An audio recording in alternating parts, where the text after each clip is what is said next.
Après le rassemblement, Awa se dirigea vers sa nouvelle salle de classe. Elle s'assit à un bureau au fond, espérant éviter l'attention. Mais alors que les élèves entraient, beaucoup d'entre eux la regardaient ouvertement. Une fille aux cheveux roux vifs s'assit à côté de Awa. « Salut, je suis Andrea », dit-elle avec un sourire amical. « Tu es la nouvelle fille, n'est-ce pas ?» Awa hocha la tête, soulagée de trouver quelqu'un qui semblait gentil. « Oui, je suis Awa. C'est gentil de te rencontrer. Alors, pourquoi as-tu quitté ton ancienne école ? » Ça devait être quelque chose de grave pour finir ici, demanda Andrea en se penchant, sa voix devenant un murmure. Awa sentit son visage devenir chaud. Elle ouvrit la bouche pour répondre, mais avant qu'elle ne puisse le faire, une voix de garçon coupa le bavardage de la classe. « Je parie que je sais pourquoi elle est partie, » dit-il fort. « Ma cousine va à Victoria Noble, et dit qu'il y avait un scandale à propos d'une fille qui couchait avec des enseignants pour des notes. Je parie que c'était toi, n'est-ce pas ?» La classe devint silencieuse. Tous les yeux se tournèrent vers Awa, attendant sa réponse. Elle sentit ses mains commencer à trembler. « Ce n'est pas vrai, » dit Awa, sa voix plus forte qu'elle ne le sentait. « Ce n'était que des rumeurs.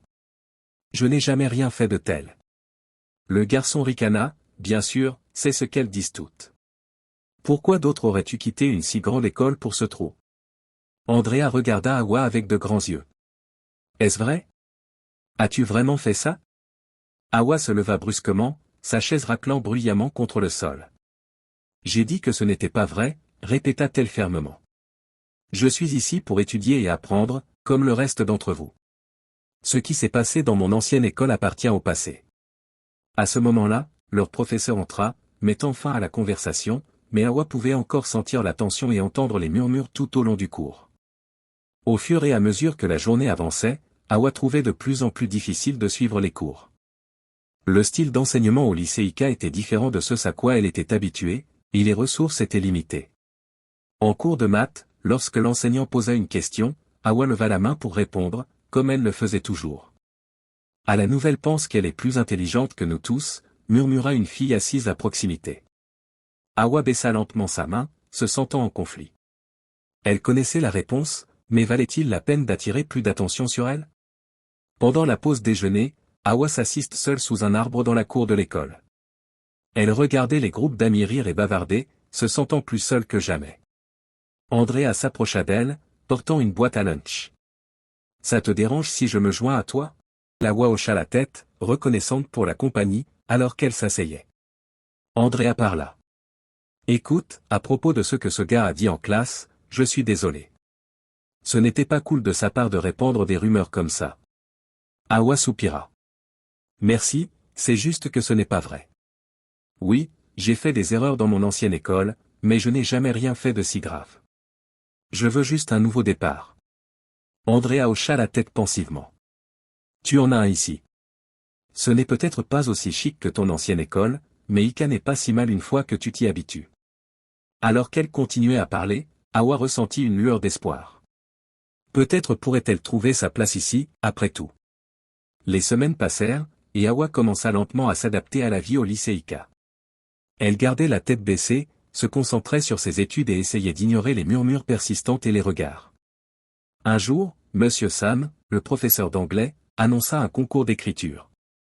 Le gagnant, dit-il ses yeux balayant la classe, représentera notre école au concours d'État. C'est une grande opportunité. Alors je m'attends à ce que vous fassiez de votre mieux. Les yeux de Awa s'illuminèrent. C'était sa chance de se prouver à elle-même, de montrer à tout le monde qu'elle était plus que des rumeurs et des ragots. Dès qu'elle arriva chez elle, Awa se plongea dans l'écriture. Elle passa des heures à élaborer son histoire, y mettant toutes ses expériences et ses émotions. Lorsqu'elle est enfin terminée, elle se sentait fière de ce qu'elle avait créé. Le jour des résultats arriva. Monsieur Sam se tenait devant la classe, tenant une pile de papier. « J'ai lu toutes vos soumissions », commença-t-il, et je dois dire que je suis impressionné. Mais une histoire s'est démarquée. La gagnante est Awa. La classe explosa en murmures. Awa a ressenti un mélange de joie et d'anxiété alors qu'elle se dirigeait vers l'avant pour recevoir son papier. « Excellent travail Awa », dit Monsieur Sam en souriant.